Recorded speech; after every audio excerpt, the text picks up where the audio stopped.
So everybody, this is Trent with Southeast Pit Report here in Spartanburg, South Carolina with King Conquer. How are you guys doing today? Doing pretty good. How about you, man? Super awesome. I'm doing great. Just go around and introduce yourselves and what y'all do in the band and all that good stuff. My name's Chris, play drums. Jesse, I play guitar. I'm James, do vocals. And I'm Derek, I play guitar. So you guys kind of been off the radar for a little bit and stuff, and you guys came back with this tour and stuff. Well, how did that all come together, and what made you guys decide to get back on the road and everything, play for your fans? Well, basically we had a big fallout with our old guitar player and did a lot of stuff. I'm not going to get too into details. A lot of people know what happened. Okay. And I needed to find some way to give back to the people that he ripped off. So, you know, we all kind of put money together, did a little fundraiser thing. I remember that actually, sent out free t-shirts and CDs to everyone who didn't receive stuff from him. And, you know, we all kind of got to talking. We're like, yo, let's do a tour. Okay. And that's what happened. So is this kind of like a shot in the dark tour kind of thing that you guys are doing, or do you guys plan on doing this, I guess, a little bit more frequently now? Yeah, we're writing a new CD right now. Should be out before the end of this year. Okay. And then, you know, hopefully next summer sometime we're going to do another tour to support that CD, and then hopefully do 1 to 2 tours a year. Okay, awesome. So you guys kind of like live in different parts of the country and stuff and everything. So how do you guys get together when it comes to writing and recording? And then obviously you guys get together the tour and all that, but like, in terms of like writing and recording and stuff, how do you guys do that on the internet and just send stuff in from different studios and all that, or what? Yeah, mainly all on the internet. Like me and James, for instance, when we just did our single Deathbed, got on like Skype, and while he was in the studio doing his vocals, you know, like hashed it all out and stuff and figured out all the vocal placements and stuff, how he wanted them and things like that. So it's just all like internet based now. So okay, yeah, sweet, For sure. So what's it mean to you guys that you guys still have like such a huge following, you know, nowadays? You still, like, some fan, like I heard, like crowdfunded to get an EP like back going out and stuff for you guys and everything. Yeah, so like yeah. I wouldn't say that we have a huge following, but for taking a 2-year break, this tour has been great. It's been really, really awesome. And yeah, I just want to say thank you to everybody that's been coming out to these shows. Like, we literally just did 32 days, and every show was awesome. It was just so much fun, man. Okay. So what can you, are you going to add to that, or? Yeah, and the guy that you were referring to, his name is Nathan. He's a good friend of ours, and just like out of the blue, just hit us up and was like, "Yo, we're gonna start this crowdfunder and just get all these people involved to pay for this album." And like we were kind of like skeptical it even work, you know, and then ended up making a lot of money to be able to help all the people out that John, our old guitar player, ripped off. So wow, that's awesome. It worked out really well. Yeah. I will say on behalf of everybody, like I remember that going down, what you guys are doing. I will say I have tons of respect for you guys for doing that for your fans. A lot of bands kind of just like drop it and kind of just like be like, well, it happened, you know, we can't do anything about it. You guys actually put forth the work to make up for all that stuff. And so on behalf of everybody watching, you know, thank you guys for doing that for everybody. Yeah, and so yeah, no problem. yeah, you got to. You gotta. If we didn't do that, I don't think we'd still have the fan base that we do right now. You know what I mean? You can't just let people get ripped off and then keep going, just act like nothing happened. You know what I mean? You gotta do something. Okay, so the new album you guys are talking about, can you talk about what it's called and kind of like some content on it and all that? Not yet.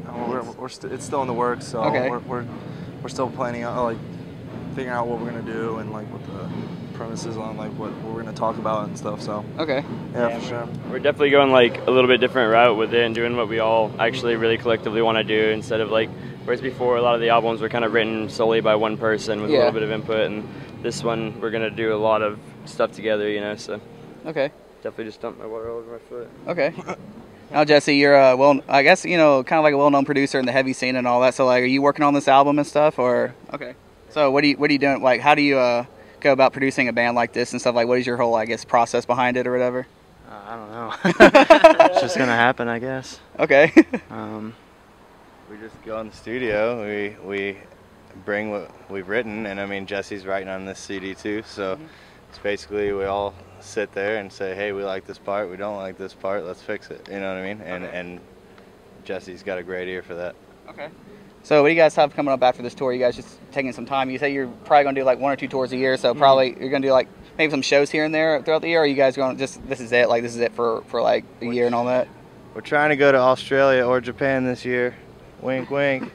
Hello. Hello. Have you guys been overseas before, or would this be the first time? We've been overseas, but we just did a whole European tour. We've never been to Australia or Japan, and those are 2 places in the world that we have to go. Okay, so like, I guess for a band like, you know, like you guys are, that's really heavy and stuff, like what are the fans there like in Europe like versus American fans? You know, I'm sure like there's a different atmosphere with it and stuff, but different cultures and everything. Very, very different. Everyone loves music over there. It's not about like, I know there's a lot of kids over here that love music, you know what I mean? But the scene is very different over there. Everyone is they just respect music. If you play music and you're from out of country, they're like, yo, I'm going to this show. You know what I mean? It's a great feeling. You get treated very well over there. All the kids are extremely nice. Everyone's super respectful. And yeah, it's great. Everyone overseas is awesome. Okay.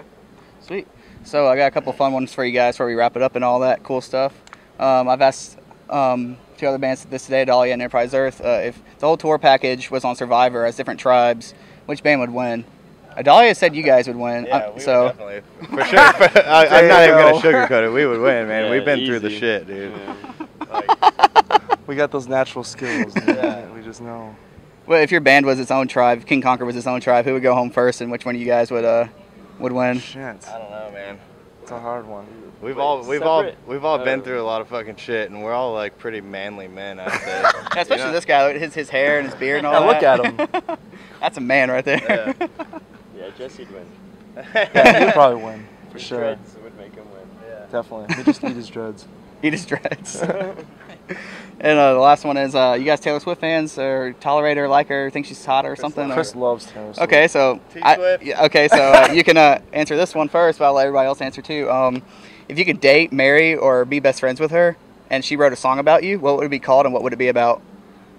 It'd probably be called Chris is a Really Good Guy, and that would be the name of the song, and it would be about me being a really good person. That's awesome, because every band I ask that, they say like, oh, he's a jerk, or they say like did be something bad. So. Nah, dude, I'm a nice ass fucking dude, man. Well, my answer would be it'd be called He Stayed, because I wouldn't leave her. So we can throw down about it later. So. Sound like Joe Dirt or some shit. What about you guys? If she could write a song about you. Yeah, no idea. Jesse I hope knows. she doesn't write any songs about me. Taylor Swift, don't waste your time. Don't do it. That'd be it right there. Don't waste your time, right? Yeah. Boom. All right, sweet. So is there anything else you guys want to talk about, promote real quick before we wrap it up and all that? New CD's coming out this year. It's gonna be banging, dude. Seriously, Banging? it's banging. Heavy. Heavy? Real heavy. How heavy compared to your other heaviness? Because you guys Way heavier. Way heavier? Yeah, it's going to definitely be heavier. Okay, awesome. Well, if that's everything, then I'm Trent with Sally's Pit Report. This is King Conquer. Thanks for talking to us today, guys, and thanks for watching.